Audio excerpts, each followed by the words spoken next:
Cancer एक ऐसी बीमारी है जिसका नाम सुनते ही दिल दहल कर रह जाता है। ये बीमारी मर्दों और औरतों दोनों को मुख्तलिफ शक्लों में मुतासिर करती है। इस बीमारी के हवाले से बहुत सी गलत फहमियां और खौफ पाए जाते हैं जिन्हें दूर करना निहायत ज़रूरी है। लेकिन यह भी हकीकत है कि यह बीमारी न सिर्फ जिस्म को कमज़ोर कर देती है बल्कि इंसान को ज़हनी तौर पर खौफ में भी मुब्तला कर देती है। बदकिस्मती से अक्सर इस बीमारी की तशख़ीस उस वक्त होती है जब मर्ज़ बहुत ज़्यादा फैल चुका होता है और इलाज का सफ़र बहुत मुश्किल हो जाता है। लेकिन अगर इसकी तशख़ीस बर वक्त हो जाए और अद्वियात दस्तयाब हो तो इंसानी जान बचाई जा सकती है। इसी हवाले से गुफ्तगू करने के लिए आज हमारे साथ मौजूद हैं डॉक्टर मरियम नोमान। अस्सलाम वालेकुम डॉक्टर साहिबा। वालेकुम अस्सलाम। कैसी हैं आप? अल्हम्दुलिल्लाह, थैंक यू। बहुत शुक्रिया वक्त निकालने के लिए। मैम, सबसे पहले मैं आपसे पूछना चाहूँगा कि ख़वातीन में अमूमन कौन सा जो कैंसर है वो पाया जाता है सबसे ज़्यादा? अच्छा, देखिए, जब हम ख़वातीन के कैंसर्स की बात करते हैं तो ख़वातीन में सबसे ज़्यादा पाया जाने वाला कैंसर जो है वो ब्रेस्ट कैंसर यानी छाती का कैंसर है। लेकिन इसके अलावा भी ख़वातीन में और कैंसर्स पाए जा सकते हैं। बिलखुसूस ख़वातीन में अगर हम बात करें तो ओवरी का कैंसर है, यूट्रस का कैंसर है और सर्विकल कैंसर जिसके बारे में आजकल बहुत सारी मुहिम भी चल रही है। तो ये तमाम वो कैंसर्स हैं जो कि बिलखुसूस ख़वातीन में पाए जाते हैं। अच्छा, सर्विकल की बात आपने की तो आजकल वाकई सही कह रही है कि आजकल ज़रा इसके हवाले से कुछ मार्केट में बहुत सारी आवाज़ें आ रही हैं, डर और खौफ ज़्यादा नज़र आ रहा है लोगों में। इसकी वैक्सीन के हवाले से बातचीत चल रही है। पहले तो ये बताइएगा कि क्या है इसका तरीक़ाकार, क्या है इसके बारे में थोड़ा डिटेल से बताइएगा। क्या वैक्सीन है, कैसे लगाई जा रही है, ख़वातीन को ही क्यों लगाई जा रही है, ज़रा इसके बारे में बताइए। देखिए, सर्विकल कैंसर ख़वातीन में पाया जाने वाला चौथा सबसे कॉमन कैंसर है। तो अगर हम सर्विकल कैंसर की बात करें तो बेसिकली सर्विक्स जो है वो ख़वातीन में जो एक ऑर्गन होता है यूट्रस, जिसको आम ज़बान में बच्चादानी कहा जाता है, उसके मुंह पे ये कैंसर ग्रो कर सकता है। और ये कैंसर 90% केसेस में यानी 90% ये कैंसर ह्यूमन पैपिलोमा वायरस की वजह से होता है। तो ये जो वैक्सीन अभी हमारे बच्चियों को दी जा रही है ये बेसिकली ह्यूमन पैपिलोमा वायरस की वैक्सीन है, जिसमें इसकी दो टाइप सबसे ज़्यादा ये कैंसर कराती हैं, 16 और 18। तो जो कैंसर पाकिस्तान में इस वक्त अवेलेबल है वो ह्यूमन पैपिलोमा वायरस 16 और 18 के अगेंस्ट है। और हम बहुत आसानी से कह सकते हैं कि इस वैक्सीन की सिंगल डोज से तकरीबन 90% इस बीमारी से बचा जा सकता है। और ये बात जानना बहुत ज़रूरी है कि अमूमन जब हम कैंसर्स की बात करते हैं तो हम बात करते हैं कि कैंसर की तशख़ीस जल्दी हो जाए। जितनी जल्दी तशख़ीस होगी उतनी जल्दी उसका इलाज मुमकिन है। लेकिन ये एक ऐसा कैंसर है कि जिसकी वजह से हम ना सिर्फ ये कि जल्दी तशख़ीस के इसके अलग तरीके हैं, वैक्सीन की वजह से हम मुकम्मल तौर पर इस कैंसर से बच सकते हैं। इसलिए बहुत ज़रूरी है कि तमाम वो बच्चियाँ जिनकी उम्र 9 से 14 साल की उम्र के दरमियान है उनके वालिदैन को चाहिए कि वो ज़रूर अपने बच्चियों को ये वैक्सीन लगवाएं। अच्छा, वैक्सीन लगवाने की बात हो रही है अभी बच्चियों को, अगर इस वैक्सीन को लगाने के लिए कोई भी आएगा, कहीं भी जाएगा तो शायद मालूमात नहीं दी जा रही, इसलिए भी डर बैठा जा रहा है कि पता नहीं हमें कौन सी वैक्सीन लग रही है। इसको भी थोड़ा डिटेल में समझा दीजिएगा। जो ह्यूमन पैपिलोमा वायरस है वो बेसिकली हम कहते हैं कि उसका ताल्लुक जो है वो सेक्सुअल इंटीमेसी से होता है। लेकिन तमाम वो बच्चियां जो कि 9 से 14 साल की उम्र में हैं, अभी वो ऐसी एज में हैं जिसमें उनका जो इम्यून सिस्टम है, बॉडी का जो क़ुव्वत मुदाफ़ियत का सिस्टम है वो बहुत रोबस्ट तरीके से बहुत एक्टिवली काम करता है। तो इस उम्र में जब वैक्सीन लगाई जाती है तो हम एक्सपेक्ट करते हैं कि मैक्सिमम जो बॉडी की क़ुव्वत मुदाफ़ियत है वो इस वायरस के अगेंस्ट बनेगी। तो कभी भी फ्यूचर में जब उनको इस वायरस से अगर वो इन्फेक्ट होती हैं तो उनकी बॉडी में अगर पहले से इसके अगेंस्ट क़ुव्वत मुदाफ़ियत होगी तो फिर वो आगे जाकर इस कैंसर से बच सकती हैं। अच्छा, ये तो हो गया अभी से जो लगाई जा रही है। अगर ये कैंसर किसी को है इस तरह का तो क्या ये वैक्सीन सपोर्ट कर रही है उनके लिए? देखिए, वैक्सीन का काम जनरली हम किसी भी वैक्सीन की बात करते हैं तो वैक्सीन का काम है बीमारी से बचाओ। जब एक दफ़ा किसी को बीमारी हो जाए तो उसके बाद उस बीमारी का इलाज ज़रूरी होता है, ना कि वैक्सीन। ठीक है, फिर वो ट्रीटमेंट है उसका है और इसका ट्रीटमेंट है, मौजूद है, किया जा सकता है। लेकिन कौन सी स्टेजेस से है? अगर देखिए, अगर हम तमाम कैंसर्स की ही बात करें, ना सिर्फ ये कि सर्विकल कैंसर, हम ब्रेस्ट कैंसर की भी बात करते हैं क्योंकि वो ख़वातीन में पाया जाने वाला सबसे कॉमन कैंसर है और अक्टूबर में हम बहुत ज़्यादा ब्रेस्ट कैंसर अवेयरनेस की बात कर रहे हैं। तो तमाम कैंसर्स का इलाज उसके अर्ली स्टेजेस में मुमकिन है। इसीलिए हम तमाम ख़वातीन को स्पेसिफिकली अगर हम ख़वातीन की बात करें तो तमाम ख़वातीन को गाइड करते हैं कि वो अपना ख़ुद का मुआयना करें। जैसे अगर हम ब्रेस्ट कैंसर की बात करें तो मैमोग्राम कराएं, जो कि 40 साल से बड़ी उम्र की तमाम ख़वातीन को साल में एक दफ़ा करवाना चाहिए, ताकि जो भी खुदा न खास्ता अगर कैंसर की कोई शिकायत है तो वो जल्दी स्टेज पे उसका पता लगाया जा सके। इसी तरह ख़वातीन में पाए जाने वाला जो सर्विकल कैंसर है उसकी भी कुछ इस तरह की टेस्टिंग है जिसकी मदद से बीमारी को जल्दी पकड़ा जा सकता है, जिसमें रिकमेंडेड ये है कि पैप स्मेयर जो कि बच्चादानी के मुंह का एक छोटा सा टेस्ट होता है जो कि किसी भी गायनेकोलॉजी या फैमिली मेडिसिन क्लिनिक में कराया जा सकता है, तो वो भी रिकमेंडेड है कि 29 साल से बड़ी उम्र की जितनी भी खवातीन हैं वो हर 3 साल पे अपना पैप स्मेयर कराएं। उसके लिए हम खवातीन में अपनी आगाही दें ताकि अगर ये टेस्ट होंगे तो हम कैंसर को जल्दी स्टेज पे पकड़ सकेंगे जिन स्टेजेस पे उसका मुकम्मल इलाज मुमकिन है। जो आप खवातीन में अब बात हो रही है इस कैंसर के हवाले से, ब्रेस्ट कैंसर के हवाले से बात की, आजकल काफ़ी ज़्यादा केसेस बढ़ते जा रहे हैं, इसकी क्या वजह है? देखिए, जब भी हम इंसिडेंट्स रिपोर्ट करते हैं ना कि कैंसर की शरह बढ़ गई है तो उसकी 2 वजूहात होती हैं। एक वजह ये भी होती है कि क्योंकि हमारी खवातीन में, हमारे लोगों में आहिस्ता आहिस्ता आगाही बढ़ रही है, जिसकी वजह से हम एक्सपेक्ट करते हैं कि ज़्यादा खवातीन इस मर्ज वाली हस्पतालों में आएंगी, उनका बीमारी डायग्नोस होगी, जिसकी वजह से हमें लगता है कि शरह बढ़ रही है। पिछले टाइम में बहुत सारी खवातीन हॉस्पिटल्स में आके रिपोर्ट भी नहीं करती थी, एक ये वजह है। और दूसरा डेफिनेटली हमारा एक लाइफस्टाइल है जो कि बहुत ज़्यादा चेंज हो गया है। फिर कैंसर की कोई एक वजह नहीं है, कैंसर की बहुत सारी वजूहात हैं जिसमें कुछ ऐसे रिस्क फैक्टर्स हैं जो कि हमारे कंट्रोल में हैं। मिसाल के तौर पे सिगरेट स्मोकिंग है, मिसाल के तौर पे वर्जिश का करना है, वज़न का बढ़ना है, लेकिन बहुत सारे ऐसे रिस्क फैक्टर्स भी हैं जो कि हमारे किसी के भी कंट्रोल में नहीं है। मिसाल के तौर पे फैमिली हिस्ट्री का पॉजिटिव होना एक रिस्क फैक्टर है, खुद खातून का होना ब्रेस्ट कैंसर का एक रिस्क फैक्टर है, बढ़ती हुई एज है। अच्छा मैम, आपने फैमिली हिस्ट्री का भी अभी जिक्र किया, तो फैमिली हिस्ट्री वाकई मतलब ये चीज़ रखती है कि इससे भी खुदा न खास्ता जो है वो कैंसर जैसा मर्ज लग सकता है इंसान को? देखिए, जो कैंसर की फैमिली हिस्ट्री है वो इम्पॉर्टेंट है, लेकिन उसके साथ साथ ये जानना बहुत ज़रूरी है कि 5 से 10% ऐसे ब्रेस्ट कैंसर्स होते हैं जिनमें जेनेटिक एलिमेंट यानी फैमिली हिस्ट्री के पॉजिटिव होने की वजह से वो कैंसर्स हो रहे होते हैं। तो लोगों में बहुत ही कॉमन मिथ पाई जाती है कि अगर खवातीन में किसी किस्म की गिल्टी है, किसी किस्म की छाती में कोई तब्दीली है जो कि खुदा न खास्ता ख़तरनाक हो सकती है, तो वो उसको डॉक्टर को सिर्फ इसलिए नहीं दिखाती क्योंकि उन्हें लगता है कि उनकी फैमिली में कभी किसी को कैंसर नहीं हुआ। तो ये बात समझना बहुत ज़रूरी है कि फैमिली हिस्ट्री का ताल्लुक और जेनेटिक का ताल्लुक यकीनन ब्रेस्ट कैंसर से है, लेकिन उसकी शरह तकरीबन 5 से 15% के दरमियान है। उसके अलावा जितने भी ब्रेस्ट कैंसर्स रिपोर्ट होते हैं उनका फैमिली हिस्ट्री या जेनेटिक से ताल्लुक नहीं है। तो अगर किसी को किसी भी किस्म की ऐसी अलामात आ रही हैं जो कि छाती में कोई तब्दीली महसूस हो रही है, तो बहुत ज़रूरी है कि वो जल्द अज जल्द मौलिज को दिखाएं, बेशक उनकी फैमिली में कभी कोई कैंसर ना रहा हो।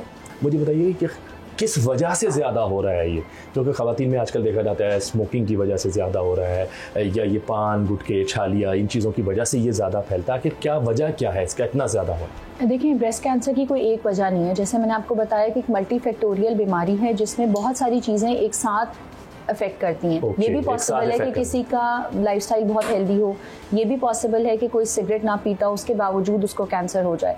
तो हम ये गाइड करना चाहते हैं कि हमें उन तमाम रिस्क फैक्टर्स को ज़रूर कंट्रोल करना है जो कि हमारे हाथ में है, क्योंकि सिगरेट स्मोकिंग ना सिर्फ ये कि हम ब्रेस्ट कैंसर की सिर्फ बात नहीं करेंगे, सिगरेट स्मोकिंग से और भी बहुत सारे कैंसर्स पॉसिबल हैं। का कैंसर है, लबलबे का कैंसर है, मसाने का कैंसर है, ये तमाम वो कैंसर्स हैं जो कि सिगरेट स्मोकिंग के साथ लिंक्ड है। अच्छा, जब इसकी तशखीस हो जाती है ब्रेस्ट कैंसर की या किसी भी कैंसर की, इलाज के ऑप्शंस क्या क्या होते हैं? देखिए, हर कैंसर के स्टेज वाइज और जिस्म में कहाँ का कैंसर है उसके मुताबिक उसके जो इलाज के तरीके हैं वो डिफरेंट हैं, लेकिन अगर हम जनरली स्पीकिंग बात करें तो किसी ना किसी पॉइंट पे कैंसर की जो दवाई है जिसको कि आम ज़बान में कीमोथेरेपी कहा जाता है, या अब हमारे पास टारगेटेड थेरेपी है, इम्यूनोथेरेपी है, उसका डेफिनेटली एक रोल है। इसके अलावा किसी न किसी पॉइंट पे सर्जरी ऑफ़र की जाती है, और इसी तरह शुआओं का इलाज के ज़रिए भी बहुत सारे कैंसर्स के लिए मतलब वो ज़रूरी होता है शुआओं का इलाज देना। लेकिन ये सब डिपेंड करता है कि हम किस कैंसर की बात कर रहे हैं और किस स्टेज पे बीमारी हमारे पास डायग्नोस हो रही है। अच्छा, डायग्नोस करने के लिए बायोप्सी का भी बताया जाता है, एक तरीका कार है। पहले तो बताया बायोप्सी है क्या, और दूसरी बात ये कि एक इसमें भी बड़ा डर पाया जाता है लोगों के जहनों में कि उससे मतलब वो ख़तरनाक चीज़ है, उसकी वजह से कोई बीमारी हो जाती है या उसकी वजह से ही कैंसर हो जाता है। इससे भी ज़रा क्लियर। बहुत अच्छा सवाल आपने किया है, क्योंकि हम रूटीनली देखते हैं कि बहुत सारे लोग बायोप्सी का सुनकर घबरा जाते हैं और वो ये कराना नहीं चाहते। तो बायोप्सी तो देखिए, सबसे पहले मैं ये बताना चाहूँगी कि बायोप्सी है क्या। बायोप्सी है कि एक छोटी सी नीडल की मदद से जहाँ पे ज़ख़म या जहाँ पे कोई गिल्टी है उसका एक छोटा सा टुकड़ा लिया जाता है, जिसको फिर टेस्ट के लिए लेबॉर्ट्री में भेजा जाता है, और उससे हमें पता चलता है कि खुदा न खास्ता ये कैंसर है या ये कैंसर नहीं है, और अगर ये कैंसर है तो ये कौन सी टाइप का कैंसर है, क्योंकि कैंसर की भी बहुत सारी इक़साम है। जब तक बायोप्सी का टेस्ट ना हो या किसी गिल्टी से एक छोटा सा टुकड़ा निकाल कर सैंपल ना लिया जाए, उस वक्त तक हम बीमारी की टाइप या ये भी नहीं बता सकते कि ये कैंसर है या नहीं। और जब तक बीमारी की टाइप हमें पता नहीं होगी तब तक हम उसका कोई इलाज नहीं दे सकते। तो ये एक बहुत कॉमन मिथ है हमारे लोगों में कि अगर नीडल टच हो जाएगी या हम कोई सैंपल ले लेंगे तो उससे बीमारी बढ़ जाएगी, उससे बीमारी जिस्म में फैल जाएगी। तो मैं ये ज़रूर क्लियर करना चाहूँगी कि प्लीज़ अगर किसी भी वजह से किसी को बायोप्सी की इंडिकेशन होती है, बायोप्सी एडवाइस की जाती है, तो सिर्फ इस डर से कि नीडल टच होने से बीमारी बढ़ जाएगी अपने इलाज में ताख़ीर ना करवाइए, बायोप्सी ज़रूर करवाइए, क्योंकि बायोप्सी के बगैर इलाज तक हम नहीं पहुंच सकते, क्योंकि तशख़ीस ही पॉसिबल नहीं होगी। अच्छा, जो पाकिस्तान में अगर बात की जाए इन कैंसर के हवाले से जो मेडिसन है, किस हद तक आप उसको जो है ना रेट करेंगी कि वो कितनी मौसर हैं? क्या वाकई जो दवाइयाँ यहाँ दस्तयाब हैं वो कैंसर के इलाज के लिए ठीक है? देखिए, अल्हम्दुलिल्लाह पाकिस्तान में मैं कहूँगी कि जो स्टैंडर्ड ऑफ केयर ट्रीटमेंट है जो कि कैंसर के मरीज़ को मिलना चाहिए, उस तमाम की फैसिलिटीज़ मौजूद हैं। और अल्हम्दुलिल्लाह कि हमारी गवर्नमेंट के थ्रू तमाम वो टारगेटेड थेरेपीज़ और जो दवाइयाँ जल्दी जल्दी अप्रूव हो रही हैं कैंसर के लिए, वो भी आहिस्ता आहिस्ता हमारे पास हमारे पेशेंट्स के लिए आ रही हैं। तो मौसर दवाइयाँ यकीनन हमारे पास अवेलेबल हैं और अल्हम्दुलिल्लाह बहुत सारे गवर्नमेंट के ऐसे प्रोग्राम्स भी हैं जिनके थ्रू दवाइयाँ मरीज़ों को फ्री भी मिल रही हैं।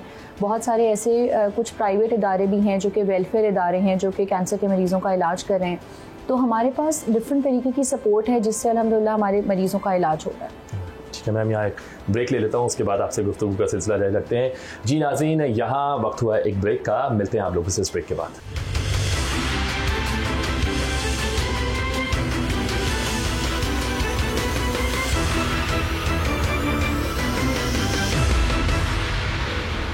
Welcome back. जी मैम, मुझे साइबर नाइफ के बारे में बताइएगा, क्योंकि ये आप मुझे बताएंगी तो ऑलरेडी सारी दुनिया जो उस वक्त देख रही है उन तक पहुंच जाएगा। बहुत सारी अब ख़बरें हम देख रहे हैं, सुन रहे हैं इस साइबर नाइफ के बारे में कि जी पाकिस्तान के अंदर अब इससे इलाज मुमकिन है कैंसर का। तो क्या ये पाकिस्तान में अभी आई है या दुनिया में अभी आई है? ज़रा इसके बारे में बताइएगा। देखिए, पाकिस्तान में साइबर नाइफ काफ़ी ईयर्स से है और बिलखुसूस कराची में मौजूद है। साइबर नाइफ बेसिकली एक स्पेसिफिक तरह की शुआएं हैं, रेडिएशन है, लेकिन ये मैं ज़रूर बताना चाहूँगी कि लोग बहुत सारी जगहों से अपना इलाज छोड़कर साइबर नाइफ वाले सेंटर्स में चले जाते हैं कि शायद उनका इलाज वहाँ पे मुमकिन होगा। लेकिन ये बात जानना बहुत ज़रूरी है कि तमाम कैंसर्स का इलाज साइबर नाइफ से मुमकिन नहीं है। कुछ स्पेसिफिक कैंसर्स हैं और उनकी भी कुछ स्पेसिफिक स्टेजेस हैं जिन पे साइबर नाइफ की ज़रूरत पड़ सकती है। तो इसलिए तमाम मरीज़ों को चाहिए कि जो उनके ट्रीटिंग ऑन्कोलॉजिस्ट हैं, जो उनके कैंसर के मुआलिज हैं, उनकी एडवाइस के बगैर अपना इलाज छोड़कर वो साइबर नाइफ की तरफ ना जाएं, क्योंकि जब पेशेंट्स इस तरीके से अपना इलाज छोड़ते हैं तो बहुत दफ़ा उनका जो ज़रूरी इलाज होता है वो ताख़ीर का बाइस हो जाता है, क्योंकि वो अपना इलाज छोड़कर सिर्फ साइबर नाइफ की इन्फॉर्मेशन की बेसिस पे चले जाते हैं। तो जो भी उनके कैंसर के स्पेशलिस्ट हैं उनकी एडवाइस के साथ फिर वो साइबर नाइफ के लिए जाएं। तो कौन कौन से कैंसर ऐसे हैं और कौन कौन सी स्टेजेस के कैंसर ऐसे हैं जिनका इलाज साइबर नाइफ से जो है वो हो सकता है? देखिए, कुछ ब्रेन के ट्यूमर्स हैं। इसी तरीके से जब हम स्टेज 4 ट्यूमर्स की बात करते हैं तो कुछ मेटास्टेसाइज हुई डिजीज़ होती हैं जो कि जिनका छोटा ट्यूमर साइज़ होता है, उनको साइबर नाइफ की मदद से ट्रीट किया जा सकता है। लेकिन देन अगेन वो चीज़ें उस वक्त एडवाइस की जाती हैं जबकि एक मरीज़ को उनके कैंसर के डॉक्टर ने देखकर उनका ये फैसला किया हो कि इस मरीज़ को इस स्टेज के लिए साइबर नाइफ रेडिएशन की ज़रूरत है।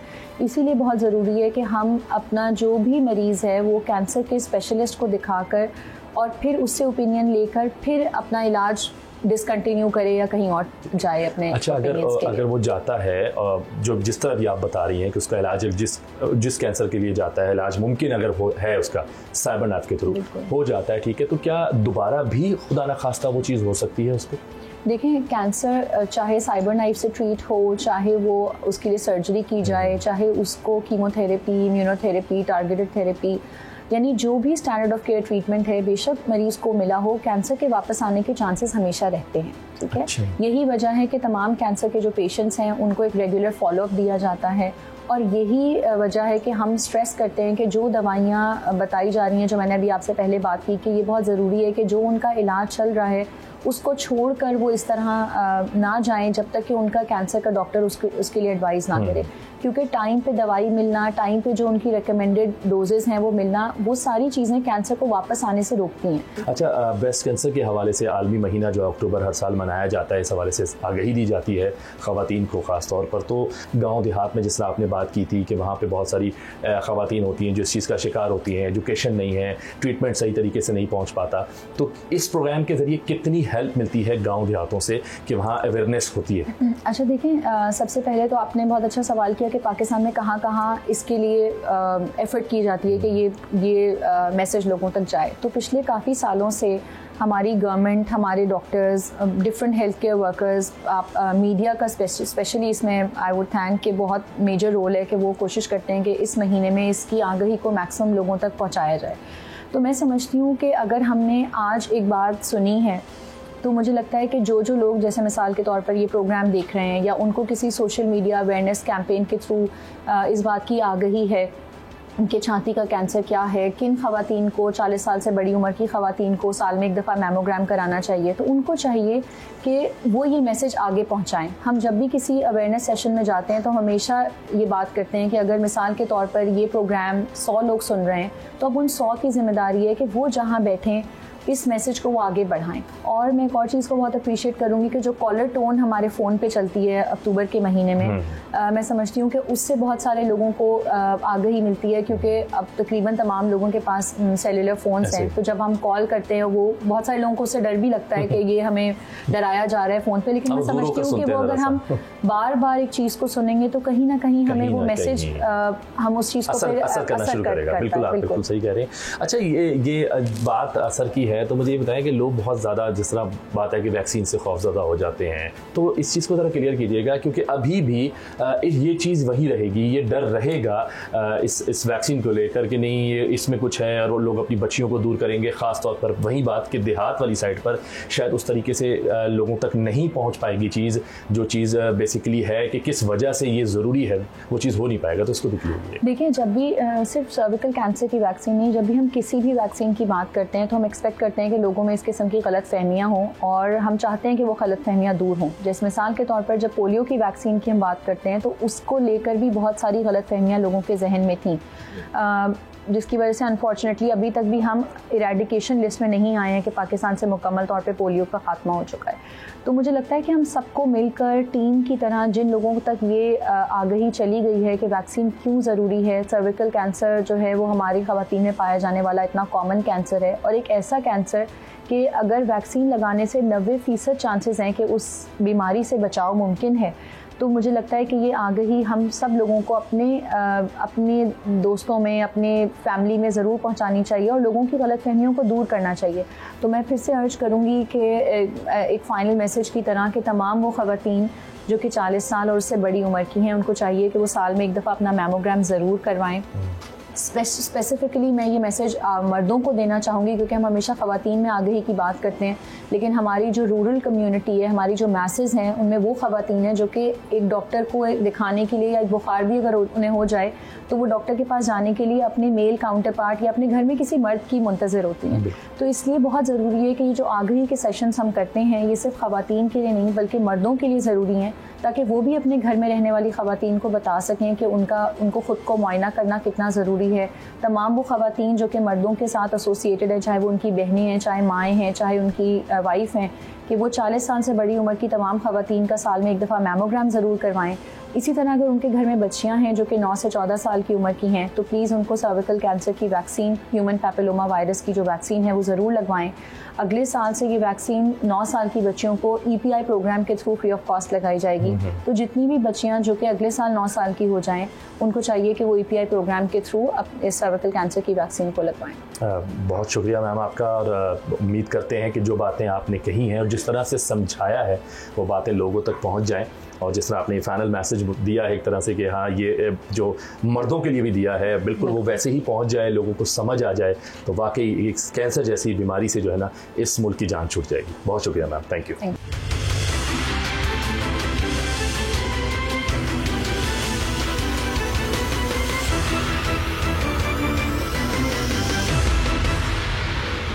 जी वेलकम बैक। कैंसर के मुतालिक गुफ्तगू जारी है और इस हवाले से अब बात करने के लिए मेरे साथ यहाँ पर मौजूद हैं एसोसिएट प्रोफेसर और कंसल्टेंट मेडिकल ऑन्कोलॉजिस्ट जनाब डॉक्टर आसिफ हुसैन उस्मानी साहब। अस्सलाम वालेकुम सर। वालेकुम सलाम। सर कैसे हैं आप? मैं ठीक हूँ, आप बताएं कैसे हैं? अल्हम्दुलिल्लाह बिल्कुल ठीक। सर बहुत शुक्रिया वक्त निकालने के लिए हमारे लिए। सर सबसे पहले यही सवाल ताकि हमारे लोग जान पाएँ, कैंसर असल में है क्या? अल्लाह ताला ने इंसान के जिस्म में को खरबों किस्म के सेल्स से बनाया है।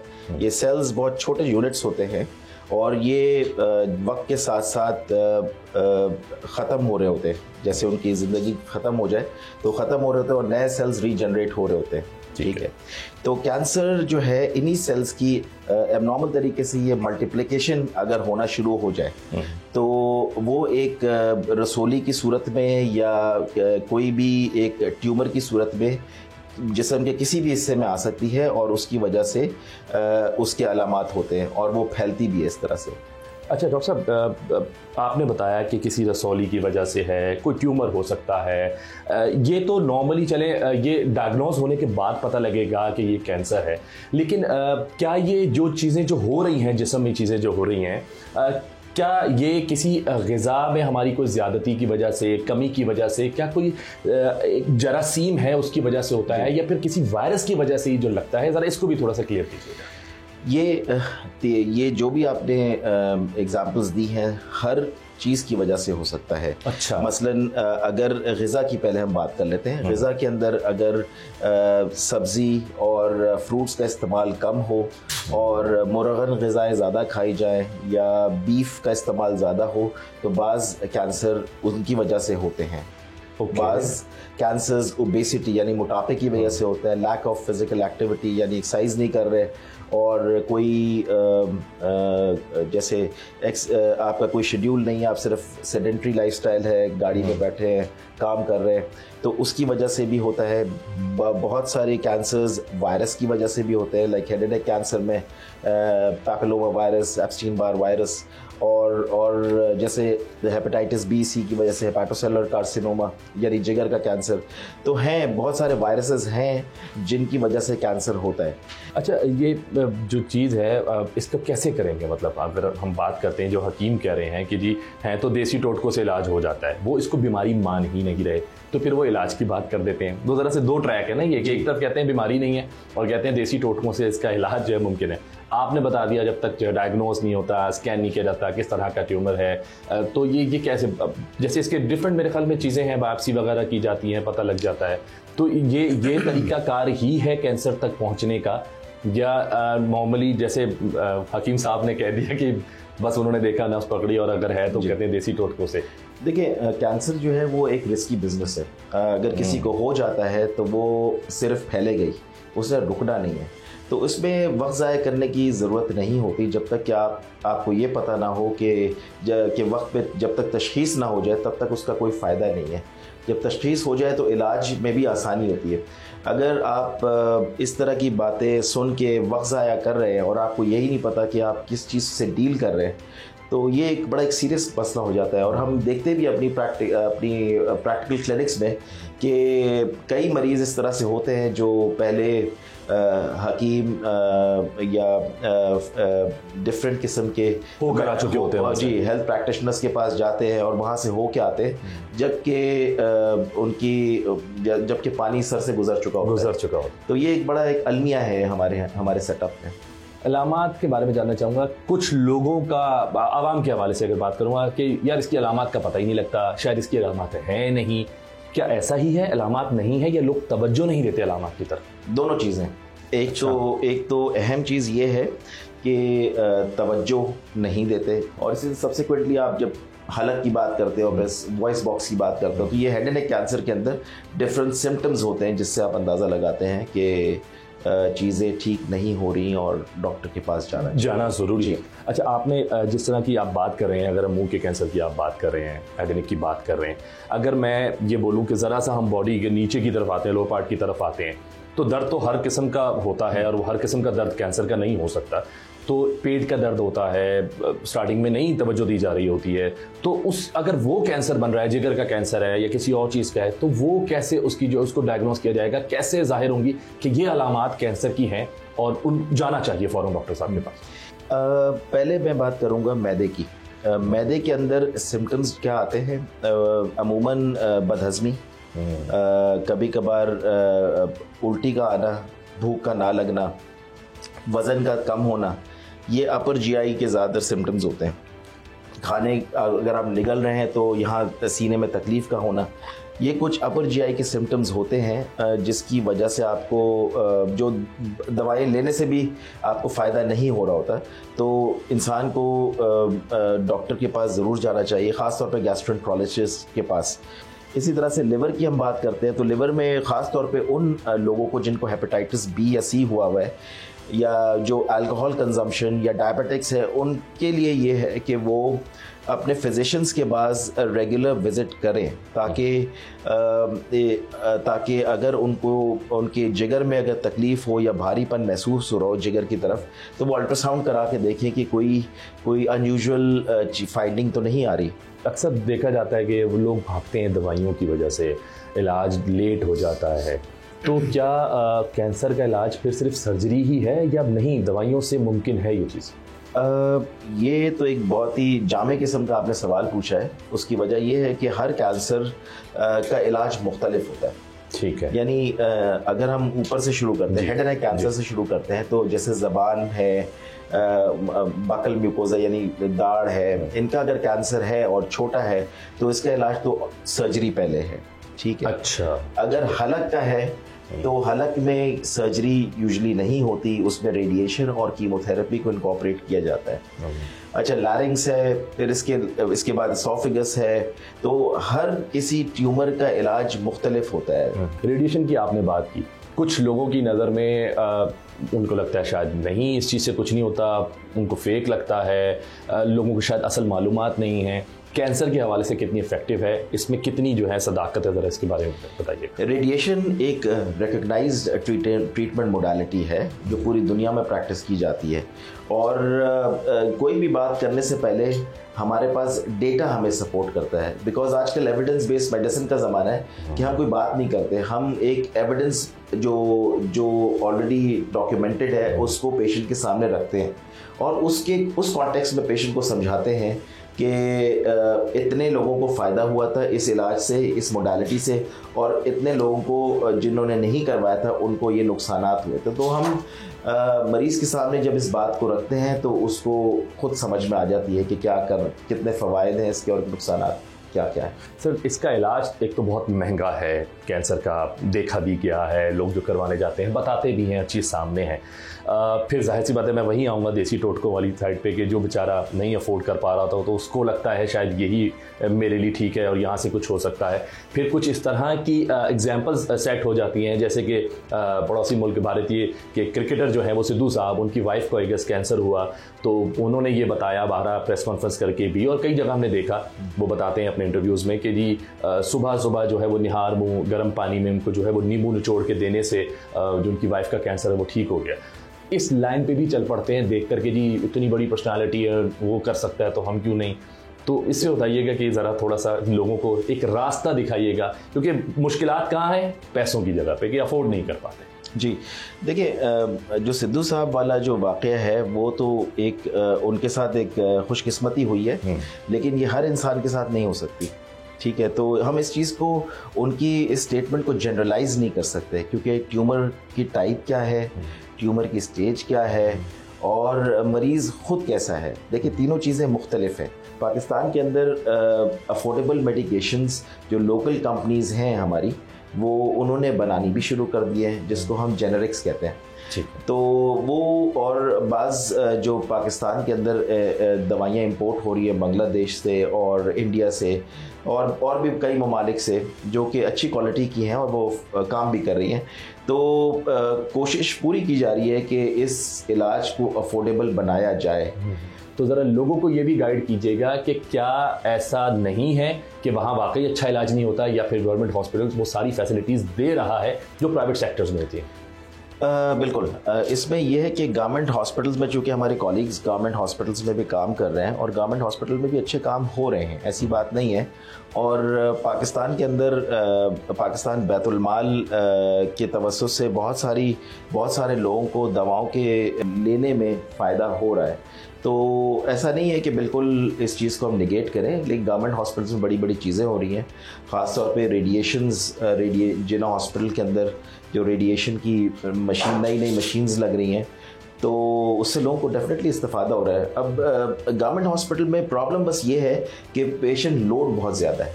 मुंह का जो कैंसर जिसकी बात कर रहे थे हम लोग, मैं ये जानना चाहूँगा क्या वजूहात होती हैं मुंह के कैंसर के हवाले से? मुंह के कैंसर में सबसे अहम तो हमारे यहाँ हमारे माशरे में पान और गुटखा, ठीक है, उसका इस्तेमाल, फिर सिगरेट स्मोकिंग। अच्छा डॉक्टर साहब, मैं ये अब चीज़ जो पहला सवाल था कि कैंसर क्या है, अब मैं आपसे ये करना चाहूँगा यहाँ पर कि कौन सी स्टेज पर जाके इसका इलाज मुमकिन है?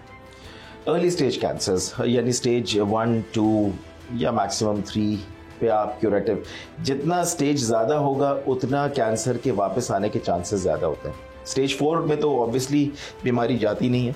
अच्छा डॉक्टर साहब, यहाँ इस चीज़ को भी जिक्र कर लेते हैं कि साइबर नाइफ क्या है और इसके हवाले से थोड़ा सा क्लियर कर दीजिएगा लोगों को, क्योंकि हमारे यहाँ लोगों के लिए शायद कोई नई चीज़ लग रही है, कुछ बिलीव कर रहे हैं, कुछ नहीं बिलीव कर रहे, तो इसके बारे में प्लीज़। साइबर नाइफ बेसिकली होता है अर्ली स्मॉल ट्यूमर्स के लिए। मेटास्टैटिक यानी फैले हुए ट्यूमर्स के अंदर उसका कोई रोल नहीं बनता। ठीक है। वो ट्यूमर्स जो डीप सीटेड होते हैं, छोटे साइज़ के होते हैं और एक या दो ज़्यादा होते हैं, तो उनको आप प्रॉब्ली साइबर नाइफ से ट्रीट कर सकते हैं। लेकिन अगर फैला हुआ ट्यूमर हो तो उसमें इसका रोल नहीं है। आज की गुफ्तगू से हमें ये सबक सीखने को मिला है कि कैंसर जितना ख़तरनाक है उतना ही काबिल इलाज हो सकता है। बस शर्त यह है कि बर वक्त इसकी तशख़ीस हो और अद्वियात मैसर हो। हमें चाहिए कि खौफ के बजाय आगही को तरजीह दें, इसकी अलामात को नज़रअंदाज ना करें, खुद भी चौकन्ना रहें और दूसरों को भी बाखबर करें, क्योंकि सेहत एक नेमत है और इसकी हिफाजत हम सब की मुश्तरका जिम्मेदारी है। आज के लिए बस इतना ही। अपने मेज़बान अर्तगरल चौधरी समेत प्रोग्राम की टीम को दीजिए इजाज़त, इस अहद के साथ कि अपना और अपने प्यारों का रखेंगे बहुत सा ख्याल। अगले हफ्ते फिर मुलाकात होती है। अल्लाह हाफ़िज़।